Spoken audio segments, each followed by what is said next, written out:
창세기 44장. 그 후에 요셉이 자기 집의 관리인에게 명령을 내렸습니다. 저 사람들의 자루에 곡식을 넣을 수 있는 대로 넣어라.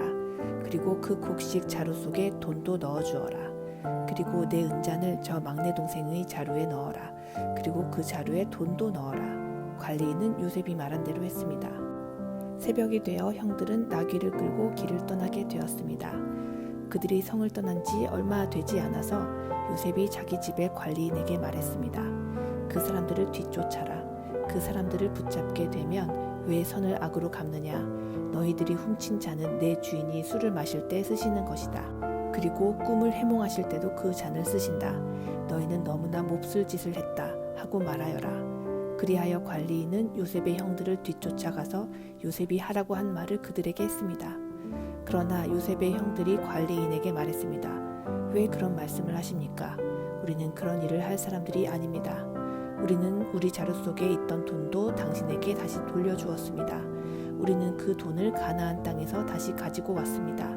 그런 우리가 당신 주인의 집에서 은이나 금을 훔칠 리가 있겠습니까? 만약 그 은잔이 우리들 중에 누군가의 자루에서 나온다면 그 사람을 죽여도 좋습니다. 그리고 우리는 당신의 노예가 되겠습니다. 관리인이 말했습니다. 당신들 말대로 하겠소. 하지만 은잔을 훔친 사람만 내 종으로 삼을 것이요. 다른 사람들은 그냥 가도 좋소. 그리하여 모든 형제들이 서둘러 자루를 내려서 풀었습니다. 관리인이 맏형에서 막내 동생에 이르기까지 한 사람씩 자루를 살펴보았습니다. 관리인은 베냐민의 자루 속에서 은잔을 찾아냈습니다. 형들은 너무나 슬퍼서 자기 옷을 찢었습니다. 그들은 자루를 나귀에 다시 실은 뒤에 성으로 돌아갔습니다. 유다와 그의 형제들이 요셉의 집으로 돌아왔을 때 요셉은 집에 있었습니다. 그들은 요셉 앞에서 땅에 엎드려 절했습니다. 요셉이 그들에게 말했습니다. 어찌하여 이런 일을 저질렀느냐? 나 같은 사람이면 이런 일쯤 점을 쳐서 다 알아낼 수 있다는 것을 몰랐느냐? 유다가 말했습니다. 총리님께 무슨 말씀을 드릴 수 있겠습니까? 그리고 우리에게 죄가 없다는 것을 어떻게 보여드릴 수 있겠습니까?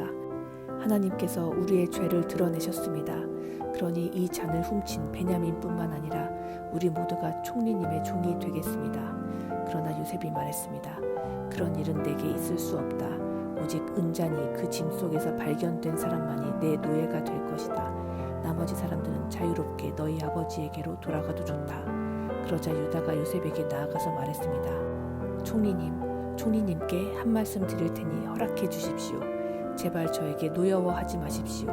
총리님은 파라오만큼이나 높으신 분입니다. 전에 저희가 여기에 왔을 때 총리님은 너희에게 아버지나 다른 형제가 있느냐 하고 물어보셨습니다. 그때 저희에게는 늙으신 아버지가 계십니다. 그리고 동생도 있습니다. 저희 동생은 아버지가 늙으셨을 때 낳은 아들인데 저의 막내 동생의 형은 죽었습니다. 그래서 그 막내 동생은 그 어머니의 마지막 남은 아들이 되었습니다. 우리 아버지는 그 아이를 매우 사랑하십니다.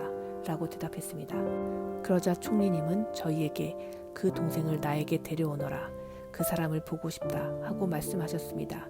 우리는 총리님께 그 어린아이는 자기 아버지를 떠날 수 없습니다. 만약 그 아이가 아버지를 떠나면 아버지는 돌아가시고 말 것입니다. 라고 말씀드렸습니다. 하지만 총리님은 너희 막내 동생을 데리고 와야 한다. 만약 데리고 오지 않으면 다시는 나를 못 볼 줄 알아라. 하고 말씀하셨습니다. 그래서 저희는 저희 아버지에게로 돌아가서 총리님께서 말씀하신 그대로 말씀드렸습니다. 얼마 뒤에 저희 아버지께서 다시 가서 곡식을 좀 사오너라 하고 말씀하셨습니다. 그래서 저희가 아버지께 말씀드렸습니다. 막내 동생과 함께 가는 것이 아니라면 갈 수 없습니다. 막내 동생을 데리고 가지 않으면 총리를 만날 수 없을 것입니다.